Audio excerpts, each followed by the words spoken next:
warm welcome to our special feature, Science of Spirituality with Sant Rajinder Singh Maharaj.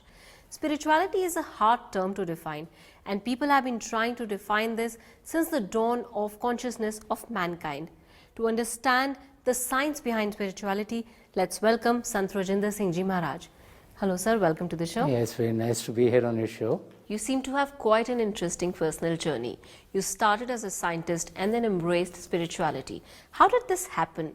And how does your background impact your present work? You know, I was brought up in a family where there was some spiritual significance because I used to see my parents meditate in the mornings. And so as I grew up, I was very curious as to what is the light about and what are they doing. And so as I went through school, I was born here in Delhi. I went to Summerfield School first and then Sardar Patel Vidyalaya here. And as I graduated, I got into IIT Madras, spent 5 years there. So I used to be very conscious about, what is the life about? And so that's why I went into the sciences. And so the scientific part of my life was questioning the spiritual part of this existence. And I realized that spirituality was not haphazard. It wasn't blind faith. And that as you sit in silence and as you meditate, you could experience something beyond what we see through the eyes or hear through the ears. So I was very inquisitive and started using the scientific principles. So today, as the head of Science of Spirituality, we encourage people to look at spirituality as a science, not like blind faith, not as haphazard things happening, but like to sit in silence, to experience within themselves, to experience what are the two primal manifestations of the divine, the light and sound of God, and then experiment, like use the body as a laboratory to experiment within yourself. So the scientific background helped me understand spirituality and to really figure out what is the purpose of our existence here and how things really work and what is our connection with God. Some say that people nowadays are not actively seeking God, but they're seeking eternal peace, they're seeking love, happiness and health. So what do you think we lose in case if we don't seek God? It's very good that people are seeking, number one. When you seek for peace or happiness or well-being in our life, physical well-being, it's very good. Then we focus more on the body and our mental and emotional states.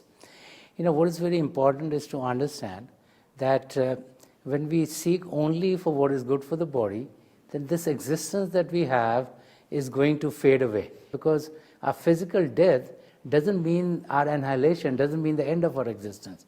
We exist at a level beyond the physical, which is the spirit. And the spiritual existence, whether you call it at the level of the soul or the Atma or the Ruh, is one that needs to be focused on while we are in the human body. So finding happiness and joy and peace are good, but we need to go beyond that because God has given us this opportunity to know God, the Creator who created everything.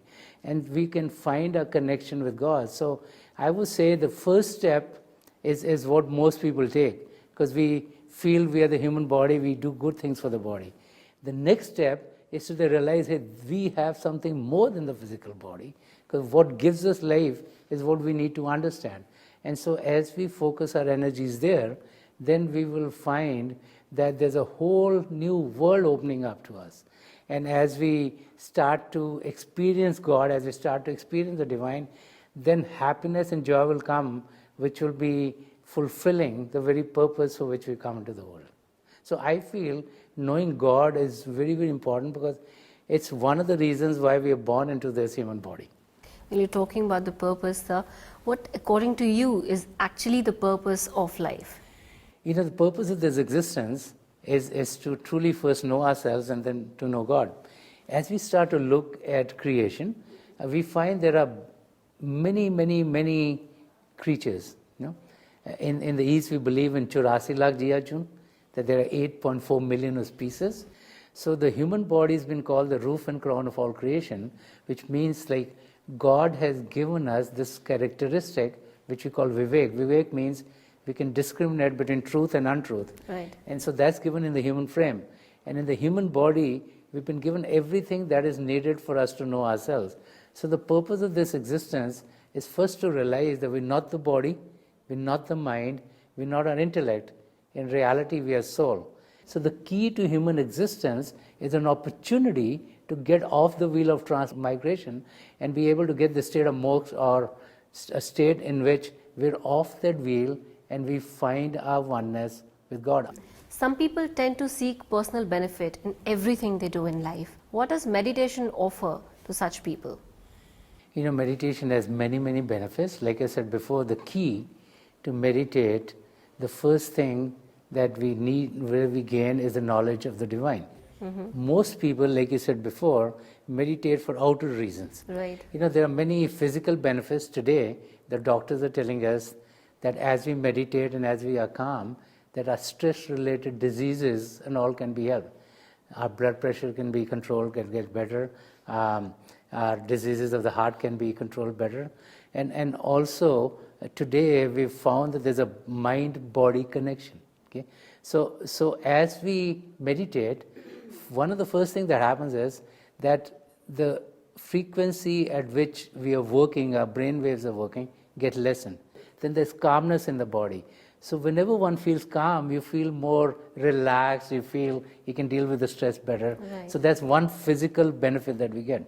Also, there are benefits at the emotional level.